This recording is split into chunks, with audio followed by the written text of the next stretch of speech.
Yo, I don't know how the amount of tax dollars that we pay on a yearly basis increases year over year over year, yet every winter in Vancouver, the conditions of the road are the exact same. Like, no matter how much money we give these guys, they just can't seem to take care of a little bit of a snowfall.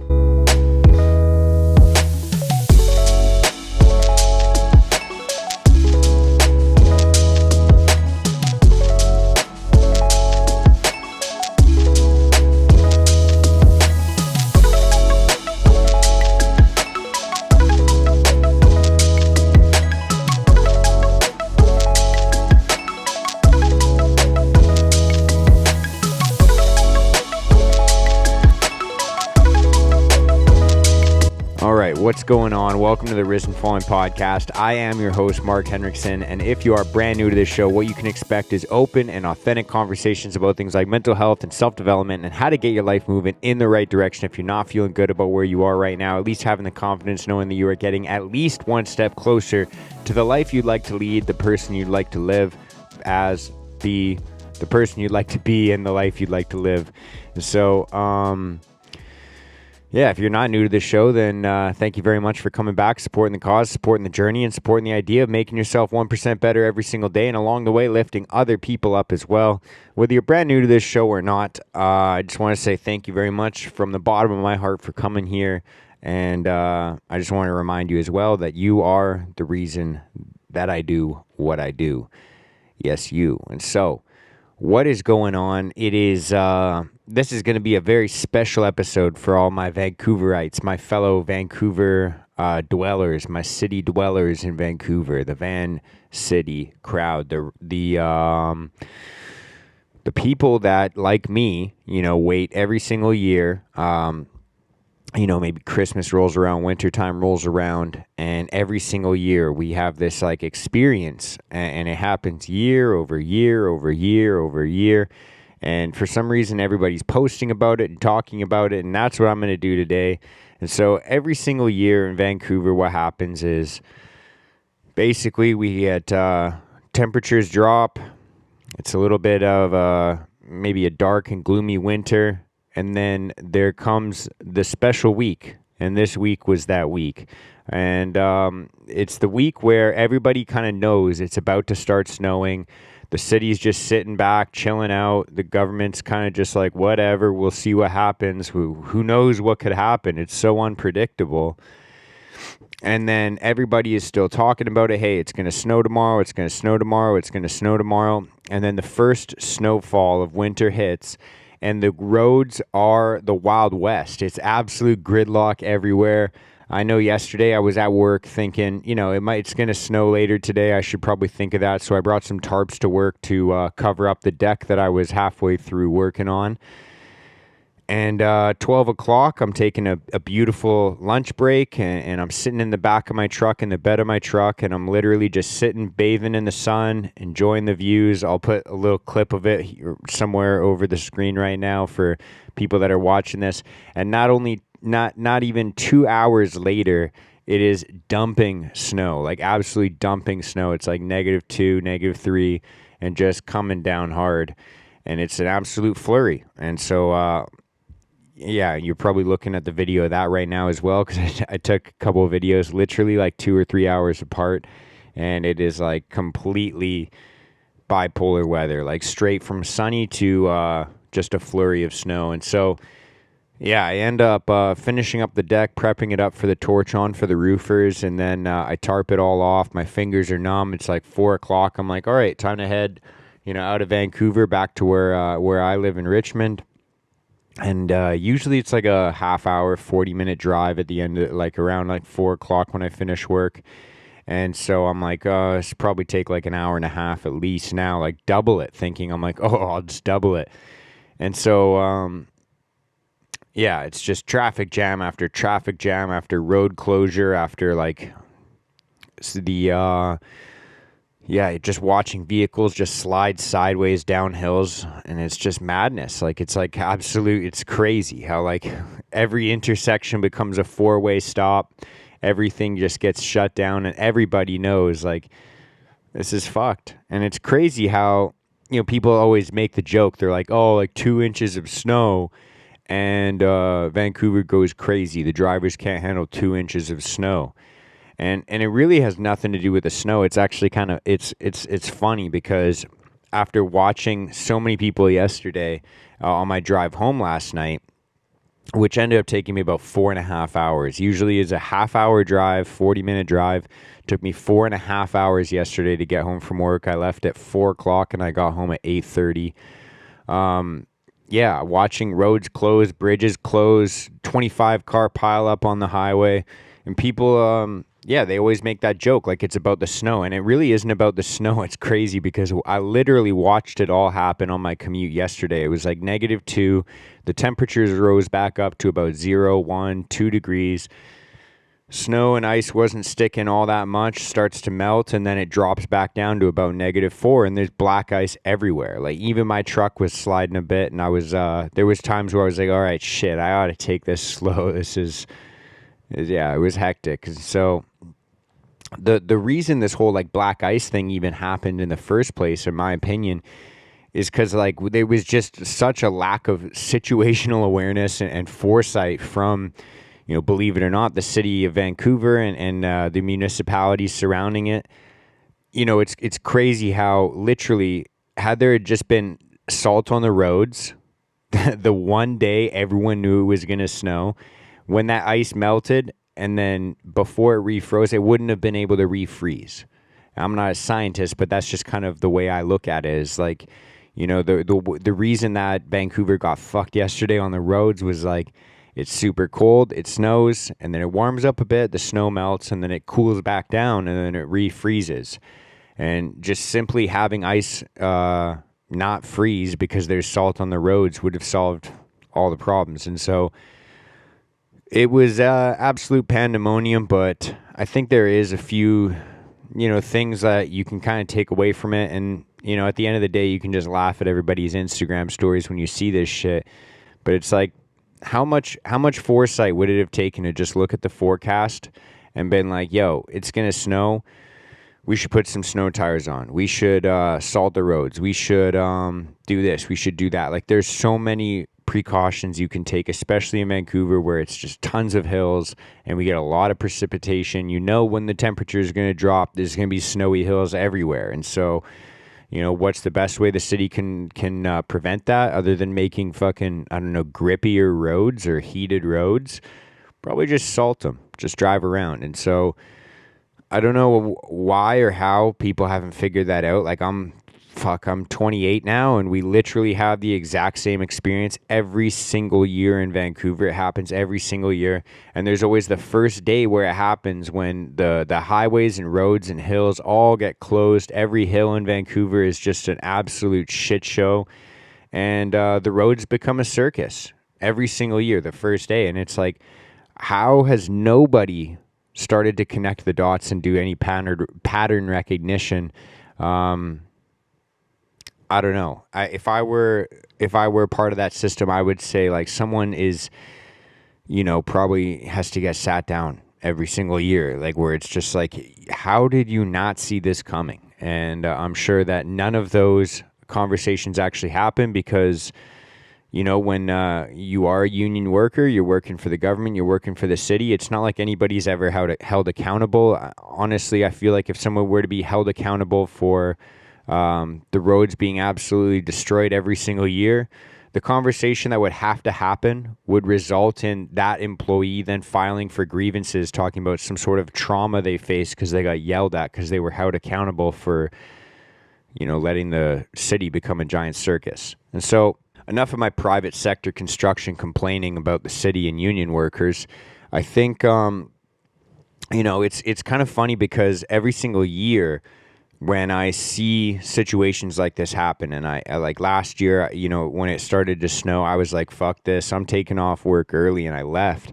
And I remember hearing stories about people like, leaving work at 4 o'clock, 5 o'clock, and not getting home until like midnight. Like last year, there was like this crazy gridlock, and I think both my sisters got stuck in it, our painter got stuck in it, like a bunch of different people that I know got stuck in this traffic last year. And I always, whenever I hear about the people getting stuck in the snow in Vancouver on the roads every single year when the roads do get gridlocked. I always think to myself, what fucking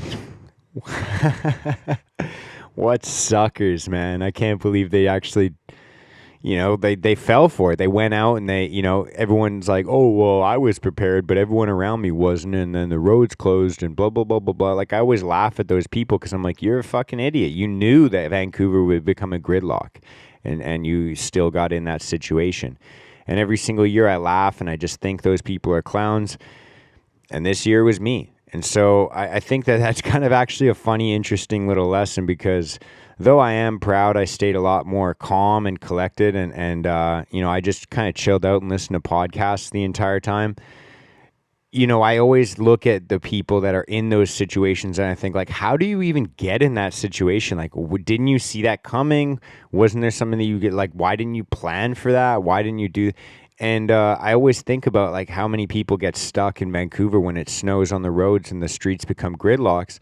And I think, like, what clowns? Like, how did that even happen? And then this year it happened to me. And so it's kind of funny because sometimes we look at people's situations and we think about, like, how did you even get yourself into that situation? Like, what an idiot. Like, not to be rude, but sometimes we look at other people's decisions and we're like, what a fucking idiot. How did they get themselves in that situation?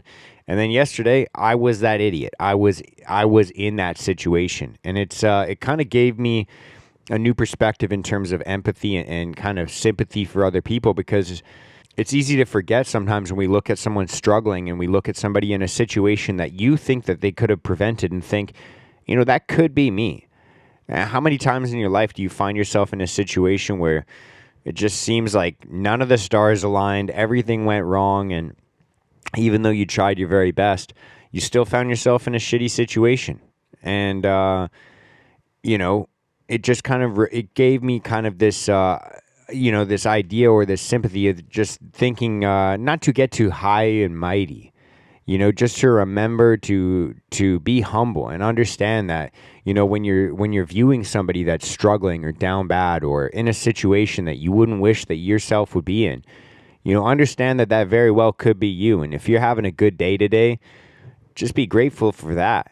There's so many times where, we find ourselves in situations that we can't control that are not favorable and we don't want them. And the fact that you're not in that shouldn't, you shouldn't be in the mindset of looking at other people thinking, like, what a fucking idiot. How'd you get yourself in that mindset? You should be looking at the world of, like, wow, I could imagine myself in that situation. I feel for that person. I'm praying and hoping for them.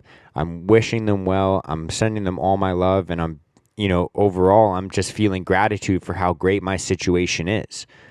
It's crazy how quick we are to judge somebody that's struggling with something or somebody that's stressed out, when really we should just really be expressing gratitude for how blessed we are. And it's not to, completely ignore that person that's struggling or suffering, but it's just a reminder of, like, wow, it's literally, it could be anybody. Everybody's going to, there's going to be a struggle that's felt today. And not that you're happy that somebody else is feeling a struggle, but maybe just be feeling grateful for the fact that it's not you today. It's not you this time. And remind yourself that, because I think that that kind of increases our patience and our empathy and our sympathy for other people, not to look at them like fucking idiots when they get caught in a shitty situation, but to react with love and compassion and think, like, hey, I feel for you. I could see myself in that situation, or I remember a time when I was in that situation. Maybe you felt like that before. Another time that I felt like this was kind of like when my truck got hit. I got in a car accident. Somebody hit my door, and all the electronics stopped working. I couldn't close my windows, so I had, like, my back door was strapped on. I looked like an absolute trailer trash idiot. It was like one door was, like, ratchet strapped closed so that it stayed on the truck, and then my front doors, like, I couldn't open my driver's side, so I had to get in my passenger side, and then the window was stuck down. And so I had to, like, bag my window. So I'm driving around with, like, one door doesn't work. I have to slide in through my passenger side. My back door is completely, like, it's, like, not closed at all. It's just being held on by a ratchet strap. And my front door is, like, the window is covered with a trash bag. And I'm like, holy hell. Like, if I were to see myself right now, I'd be like, look at this fucking white trash, like idiot, like fucking trailer trash hillbilly. And, today that's me. And it wasn't even something I really even did wrong. It was like someone hit me. And now I'm this idiot driving around with a trash bag on my door and a strap holding the back door on. And so, I don't know. It was something I was thinking about this morning. I'm sipping my coffee. It's Friday morning right now, about to head out and get some work done. But I just thought I'd kind of share this because ultimately, when I was driving home yesterday, there was a million and one things going through my brain. It's like 4:00 when I leave work, and even on a good day, when I get home at like 5:30ish, shower up and eat dinner, it's like I still feel like kind of pressed for time. And so while I'm sitting in traffic yesterday and watching watching the chaos ensue, I kept thinking like, okay, I just need to get home. I just need to get home. Maybe I'll get home by 6. Maybe I'll get home by 6:30. Maybe I'll get home by 7. Maybe I'll get home by 7:30. And the time kept going on, and there was really nothing I could do about it because you're just sitting there waiting for, emergency vehicles or whatever it is. And it was just a pure, beautiful reminder from God. And it's just like, you really honestly, and I know I say this a lot, and I know it gets covered a lot on probably everything that you listen to, or at least everything I listen to, but it was just a beautiful reminder of like, you really don't control the world. All you can control is react to it. And so while I was sitting there in traffic thinking, I just need to get home so I can take care of X, Y, and Z, all these things I have to take care of, the reality was I couldn't do the things that I planned on doing that day simply because of, unexpected and unforeseen circumstances. So I'm told of, sometimes it's the world, sometimes it's other people, sometimes it's just fluke, bad luck, chance, and situations just don't go the way that we planned. And I think that it's really easy to kind of beat ourselves up when things don't go according to plan, and we kind of adapt this, mentality of like taking ownership for your actions and responsibility for your actions. I think that sometimes we can look at a day where we didn't get done as much as we wanted to get done, and we can beat ourselves up. And I think I guess what I'm trying to say is I think it's important to hold ourselves accountable. But I don't think that we should do it to our own detriment, where sometimes there's just going to be days where, you're not going to be able to control everything, and you might not get done as much as you need to get done. But I think that it's a beautiful reminder to take the days that we do have, the opportunities that we do have, and not take them for granted, and understand that there's going to be days that get fucked up where you're going to get stuck in traffic. It's going to snow 2 inches in Vancouver, and your commute's going to go from a half-hour commute to a 4.5-hour commute.